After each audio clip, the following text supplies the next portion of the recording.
হিন্দুদের প্রায় সমস্ত দেবদেবীর হাত পা থাকলেও জগন্নাথ দেবের হাত পা নেই কেন? এছাড়াও হিন্দুদের বিভিন্ন দেবদেবী বিভিন্ন ধাতু দিয়ে নির্মিত হয়ে থাকে, যেমন সোনা, রূপো, পিতল, কাঁসা, এমনকি মাটি দিয়েও প্রতিমা নির্মাণ, পাথর দিয়েও প্রতিমা নির্মিত হতে দেখা গেছে। পুরীর জগন্নাথ দেবের বেলায় সবকিছুই যেন উল্টো।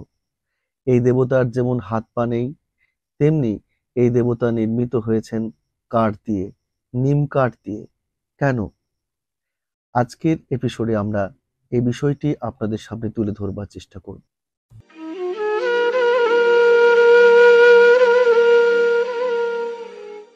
পুরীর জগন্নাথ দেবের হাত পা নেই, তিনি নির্মিত হয়েছেন, তাঁর বিগ্রহ নির্মিত হয়েছে নিম কাঠ দিয়ে। এর পিছনে অজস্র ব্যাখ্যা রয়েছে, তবে এই দুটি বিষয় নিয়ে স্কন্দ পুরাণে বর্ণিত ঘটনাটি এই রকম। মালবরাজ ইন্দ্রদ্যুম্ন বিষ্ণু ভক্ত ছিলেন। হঠাৎ তার রাজ্যে এক পরম তেজস্বী সন্ন্যাসীর আগমন ঘটে। পরম ধার্মিক ইন্দ্রদ্যুম্ন এই সন্ন্যাসীর কাছ থেকে নানান দেশে নানান তীর্থের ধর্মকথা শুনতে চান। তেজস্বী তখন মালবরাজকে একে একে সমস্ত তীর্থের মাহাত্ম্য ও কাহিনী বলেন। শেষে তিনি ইন্দ্রদ্যুম্নকে জানান এক গোপন তীর্থক্ষেত্রের কথা।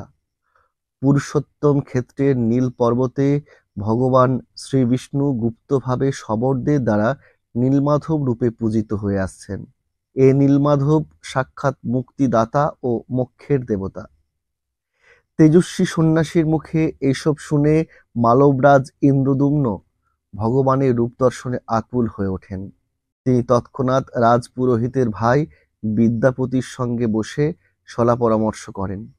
শেষমেশ নীলমাধবকে মালব রাজ্যে আনার জন্য বিদ্যাপতিকে পুরুষোত্তমে পাঠান। পুরুষোত্তমে শবরদের রাজা ছিলেন বিশ্বাবসু।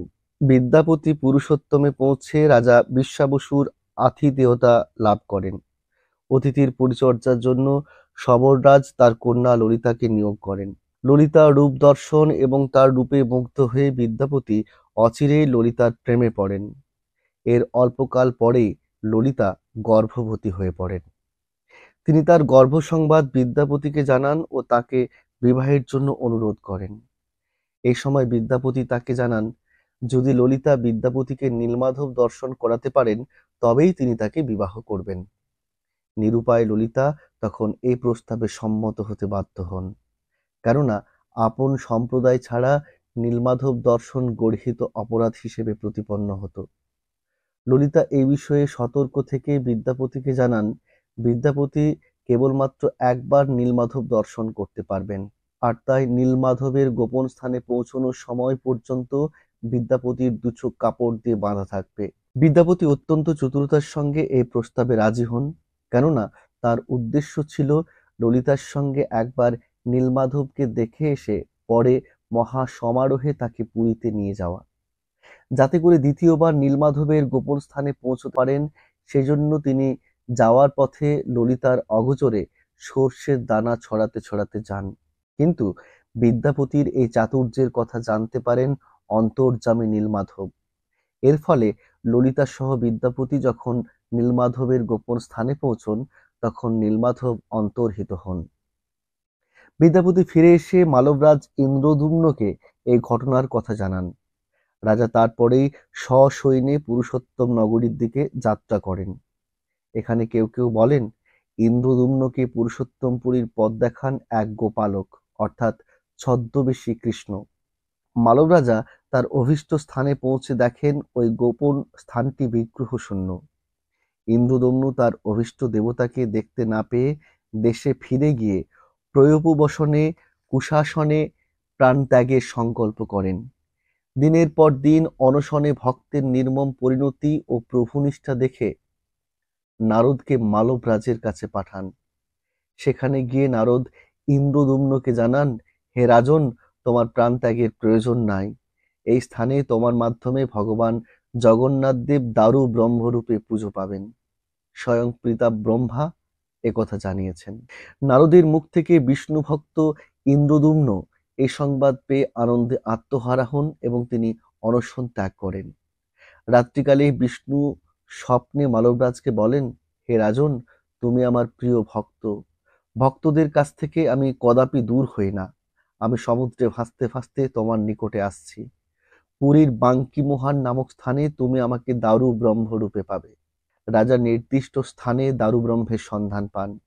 তিনি সসৈন্য অনেক চেষ্টাতেও সেই দারু ব্রহ্মের এক চুলও নড়াতে পারলেন না। অতএব কি করা যায়? কিভাবে এই দারু ব্রহ্মকে পুরীতে নিয়ে আসা যায়? এসব সাতপাঁচ যখন ভাবছিলেন দিবানিশি অহরহ, তখন আবার রাত্রিকালে হাজির হলেন বিষ্ণু। বিষ্ণু তখন রাজাকে পরম মমতা ভরে জানান, হে রাজন, হতাশ হইও না। সবররাজ বিশ্বাবসু পরম ভক্ত। তুমি তাকে সসম্মানে এই স্থানে নিয়ে আসো আর একটি স্বর্ণ রথ আনয়ন করো। ইন্দ্রদম্নুর মুখ থেকে সবররাজ বিশ্বাবসু এসব শুনে হাজির হন বাঙ্কিমোহানে।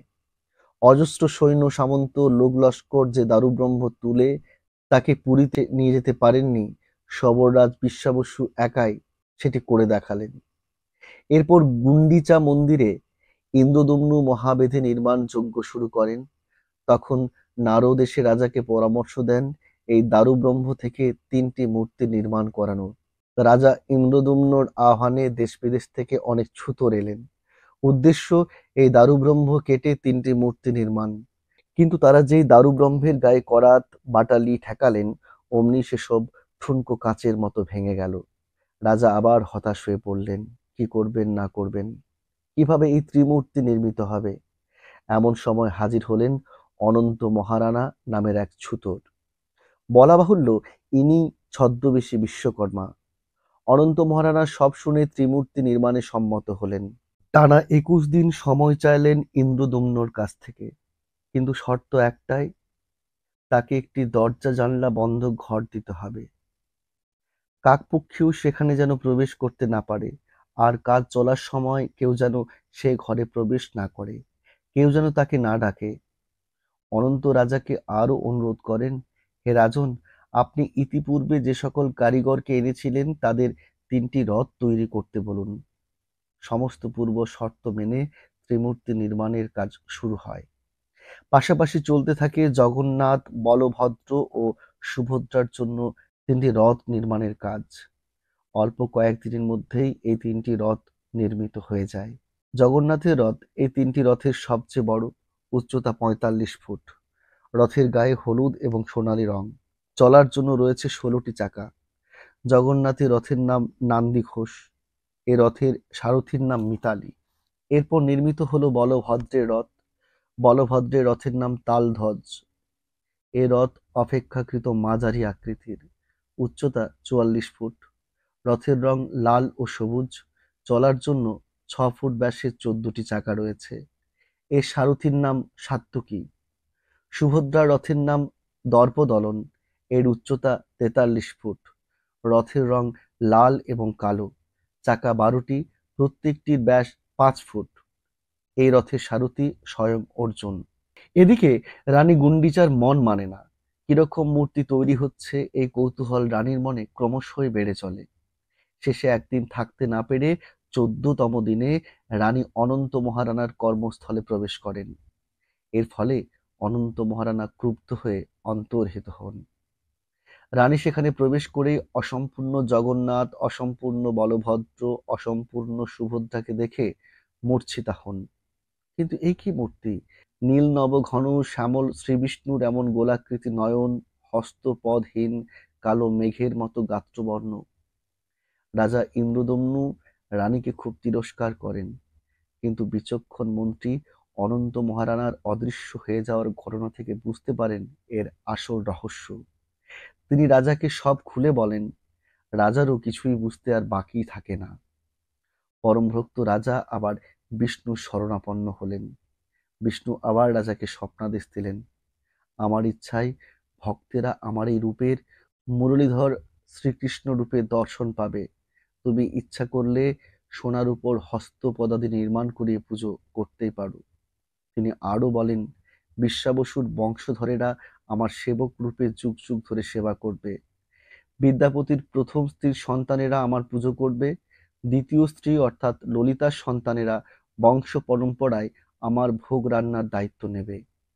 যদিও কথিত আছে এই ত্রিমূর্তির প্রাণ প্রতিষ্ঠা করেছিলেন স্বয়ং ব্রহ্মা। এরপর বিষ্ণু রাজা ইন্দ্রদম্নুকে বর চাওয়ার জন্য অনুরোধ করলে রাজা বলেন, প্রভু, আমাকে এই বর দিন, আমি যেন নির্বংশ হই, যাতে আমার বংশধরেরা আপনার দেবালয়কে নিজের সম্পত্তি বলে দাবি করতে না পারে। শ্রীবিষ্ণু রাজাকে তার মনোমতো বর দিয়ে অন্তর্হিত হন। এরপর 1199 খ্রিস্টাব্দে অনঙ্গ মোহনের আমল থেকে পুরীতে রথযাত্রা উৎসবের সূচনা হয়। ক্রমে এর জনপ্রিয়তা সারা পৃথিবীতে ছড়িয়ে পড়ে।